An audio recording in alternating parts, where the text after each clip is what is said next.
Supreme court में सुन्नी इत्तेहाद council की मखसूस नशिस्तों से मुतालिक केस की समाअत हुई। पीटीआई ने दूसरी जमात में शमूलियत इख्तियार करके खुदकुशी क्यों की, चीफ जस्टिस पाकिस्तान की जानिब से ये इस्तफसार किया गया। इसी से मुतालिक मजीद तफसीलात लेंगे नुमाइंदा दुनिया न्यूज़ ज़ीशान यूसुफज़ई ने हमें ज्वाइन किया। जी ज़ीशान, क्या अहवाल रहा अब तक की समाअत का? देखिए सानिया, जो मखसूस नशिस्तों का केस है वो जारी है। दो दफ़ा इसमें वक्फ़ा हो चुका है और दूसरे वक्फे के बाद अभी केस के दलाइल जो है वो दोबारा शुरू किए गए हैं। जो सुन्नी इत्तेहाद काउंसिल के वकील हैं फैसल सिद्दीकी, उन्होंने दलाइल मुकम्मल किए हैं और अभी जो सलमान अकरम राजा कवल शोज़ब के वकील है वो दलाइल दे रहे हैं। दिलचस्प मुकालमा हो रहा है और दलाइल के दौरान जस्टिस अतर मिन अल्लाह की जानिब से सलमान अकरम राजा से पूछा गया कि 86 मेम्बरान एक फ़र्द वाहिद वाली जमात में क्यों चले गए। पीटीआई के मेम्बरान पीटीआई के दूसरे जो मेम्बरान है वो दूसरी जमात में क्यों चले गए बजाय पीटीआई के। तो सलमान अकरम राजा की जानिब से कहा गया कि हमें बताया गया कि इंतखाबी निशान वापस हो गया है और मखसूस नशिस्तें नहीं मिलेंगी। पीटीआई के जो उम्मीदवार हैं वो मजबूरी में दूसरी जमात में चलेंगे, जिस पर चीफ जस्टिस ने कहा कि अगर मजबूरी हो तो आइन और उसूलों को तोड़ दिया जाता है और आइन और कानून को नहीं माना जाता। अगर मजबूरी होगी तो मजबूरी से तो मुल्क नहीं चलते। कल को कोई भी बंदा कहेगा कि मैं सिग्नल जो है उस पर नहीं रोक सकता, तो मजबूरी से तो मुल्क नहीं चलते। सलमान अकरम राजा ने कहा, चीफ जस्टिस ने सलमान अकरम राजा से पूछा कि क्या मजबूरी में तमाम कवानीन व उसूल तोड़ दिए जाते हैं। सलमान अकरम राजा ने जवाब दिया कि सीनियर वकला ने यह फैसला किया कि सुन्नी इत्तेहाद काउंसिल में शमूलियत में कोई हर्ज नहीं। कहा जा रहा था कि पीटीआई कलअदम हो जाएगी, जिस पर चीफ जस्टिस ने कहा कि पीटीआई में कोई वकील ना होता, पहला इलेक्शन लड़ रही तो मफरूज़ों पे चलते, ऐसे तो मुल्क नहीं चलते। किसी ने आपको गलत एडवाइस दी है। सलमान अकरम राजा ने कहा कि ऐसा हो सकता है मगर ये फैसला था, तो जिस पर चीफ जस्टिस ने कहा कि ये तो मशवरा देने वाले पर केस करे। सलमान अकरम राजा की जानिब से कहा गया है, सलमान अकरम राजा दलाइल दे रहे हैं और उन्होंने कहा कि ऐसा कहना कि 86 मेम्बरान की कोई हैसियत नहीं, इससे असम्बली डिसबैलेंस हो जाती है। दौरान मुद्दत आज़ाद उम्मीदवार किसी भी वक्त असम्बली को ज्वाइन कर सकता है। आइन का मकसद पार्लियामेंट को किसी सियासी जमात से नुमाइंदगी करवाना है। जो मखसूस नशिस्तों का केस है वो जारी है और सलमान अकरम राजा इस वक्त दलाइल दे रहे हैं। जी ज़ीशान यूसुफज़ई, आपने हमें अहवाल बताया आज के समाअत का, आपका बहुत शुक्रिया। चेयरमैन पीटीआई बैरिस्टर गौहर ने कहा है कि किसी भी पॉलिटिकल पार्टी को जीती हुई सीटों से ज्यादा नहीं दी जा सकती। इलेक्शन कमीशन ने आसार डिक्लेयर किया था। 107 एमपीएस ने पंजाब में सुन्नी इत्तेहाद काउंसिल को ज्वाइन किया। उम्मीद है कि सुप्रीम कोर्ट से हमें इंसाफ मिलेगा।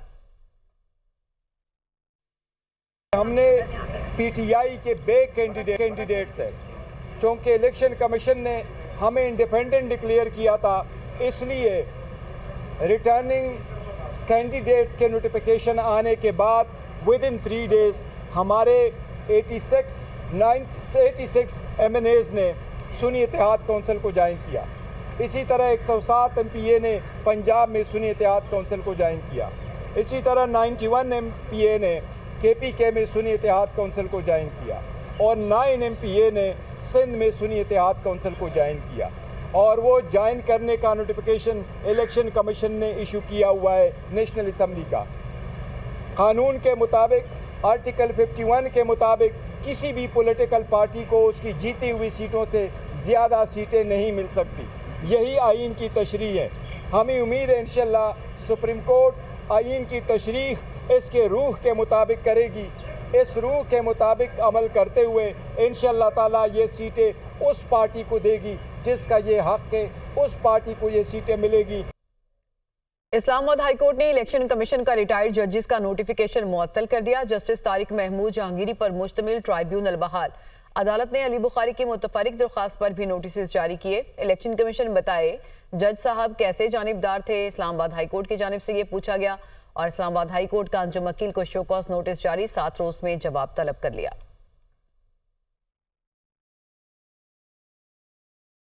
सिक्योरिटी इदारों, रियासती तंसीबात और इबादत गाहों पर हमले करने वाले किसी रियायत के मुस्तहिक नहीं। साद रफ़ी की जानिब से ये कहा गया कि बेगुनाहों पर हमले करने और बम फाड़ने वाले दहशतगर्दों के खिलाफ ऑपरेशन जारी रखना चाहिए। साबिक वफाकी वजीर ख्वाजा साद रफ़ी का एक्स पर यह बयान सामने आया, जिस पर उन्होंने कहा कि पीटीआई दौर में दहशतगर्दों से मुज़ाकरात और डील देने की डॉक्ट्राइन ने बैकफायर किया है। दहशतगर्दों को डील देने की वजह से दोबारा कदम जमाने का मौका मिला, यह भी उनकी जानिब से लिखा गया। कौमी असेंबली में ऑपोजिशन लीडर उमर यूसुफ ने कहा है कि अज़्म इस्तेहकाम ऑपरेशन पर पार्लियामेंट को एतमाद में नहीं लिया गया। नेशनल सिक्योरिटी के मामलात पर इन कैमरा ब्रीफिंग होनी चाहिए। शहबाज शरीफ का बजट मुकम्मल मुस्तरद करते हैं। हालिया बजट मुआशी दहशतगर्दी है। जो इस्तेहकाम ऑपरेशन शुरू करने वाली है हुकूमत, उसमें पार्लियामेंट को किसी तरह से कॉन्फिडेंस में नहीं लिया गया। नेशनल सिक्योरिटी के मसाइल पहले भी इन कैमरा ब्रीफ होते रहे, अभी भी होने चाहिए। ये बात करनी कि इंटेलिजेंस बेस्ड ऑपरेशंस है, तो इंटेलिजेंस बेस्ड ऑपरेशंस तो अभी भी हो रहे हैं। शहबाज शरीफ का बजट टोटली रिजेक्टेड है। आपका इकोनॉमिक टेररिज्म का बजट है, और ये बजट जो है ये इसने लोगों की रीढ़ की हड्डी कमर तोड़ की रख दी है। ये हुकूमत हचकोले रह दी है, सांसें ले रही है, इसके ज्यादा दिन पूरे हैं नहीं। ANP रहनुमा मियां इफ्तिखार ने भी ऑपरेशन अज़्म इस्तेहकाम की मुखालिफत कर दी। गवर्नर खैबर पख्तूनख्वा के हमरा न्यूज़ कॉन्फ्रेंस करते हुए उनका कहना था कि ऑपरेशन के फैसले पर तहफ़्फ़ुज़ात हैं, यकतरफा फैसला है, किसी को एतमाद में नहीं लिया गया। उन्होंने मजीद क्या कहा, आपको दिखाते हैं। एक तो ये कि ऑपरेशन इस्तेहकाम पाकिस्तान के हवाले से जो फैसला हुआ, हमें उन पे शदीद यानी तहफ़्फ़ुज़ात हैं। ये यकतरफा फैसला है, किसी को एतमाद में नहीं लिया गया है। और मैं तो ख़ुद ये समझता हूँ, हमारी पार्टी का एक मौक़िफ़ है, अब तो सूरत हाल ये है कि लोगों का न मुज़ाकरात पे यकीन है न ऑपरेशन पे यकीन है। तो हम समझते हैं कि जब भी कोई ऐसा कदम उठाना हो तो पार्लियामेंट को यानी सूबाई असम्बली समेत मरकज़ी यानी कौमी असम्बली, सेनेट और स्टेक होल्डर्स सबको एतमाद में लेके ऐसे फैसले किए जाए। ये एक मीटिंग में बैठ के कभी ऑपरेशन की बात करना, कभी मुज़ाकरात की बात करना। 40,000 जो दहशतगर्द यहाँ पे आए तो किसके कहने पे आए, और दहशतगर्दी किसी हद तक थम गई थी, उसको दोबारा हवा दिया गया और दहशतगर्दों को रीऑर्गेनाइज किया गया। ये किसने किया? स्पीकर कौमी असेंबली का सुन्नी इत्तेहाद कौंसिल को पार्लियामेंट के अहाते में एहतजाजी कैंप लगाने की इजाजत देने से इनकार। सुन्नी इत्तेहाद कौंसिल ने पार्लियामेंट गेट नंबर 1 पर एहतजाजी धरने की इजाजत मांगी थी। सुन्नी इत्तेहाद कौंसिल बानी पीटीआई की रिहाई और ऑपरेशन अज़्म इस्तेहकाम के खिलाफ एहतजाज करना चाहती है।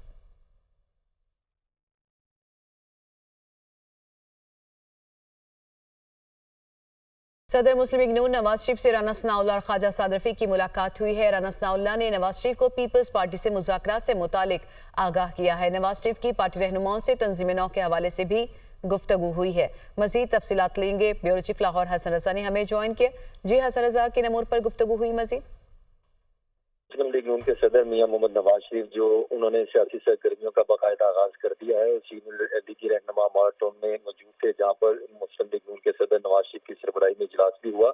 इसमें इजलास में राना सनाउल्लाह ने पाकिस्तान पीपल्स पार्टी के साथ होने वाले मुज़ाकरात के हवाले से तफसीली ब्रीफिंग दी और इजलास में दहशतगर्दी के खिलाफ शुरू किए गए ऑपरेशन के हवाले से भी ब्रीफिंग दी गई। नवाज शरीफ ने इस पार्टी सीनियर क़यादत को सियासी इस्तेहकाम के लिए अपना किरदार अदा करने की हिदायत कर दी और नवाज शरीफ ने हिदायत की कि मुल्क की मौशी तरक्की के रोड मैप को हासिल करने के लिए मिलकर काम करें। उन्होंने ये भी कहा कि पार्टी में तंजीम साजी करने के लिए बाकायदा काम शुरू कर दिया गया है, उसमें तजावीज़ तलब कर ली गई है। राना सनाउल्लाह की जानिब से पंजाब के हवाले से जो है तंजीम साजी के हवाले से ब्रीफिंग दी और बड़ी तब्दीलियों का बाकायदा इशारा दिया है नवाज शरीफ की जानिब से कि मुस्लिम लीग नून तंजीम साजी करने जा रही है और इसमें बड़े पैमाने पर जो है वो तब्दीलियां की जाएंगी। जिली सतह तक मामला जो है वो दोबारा से देखे जा रहे हैं।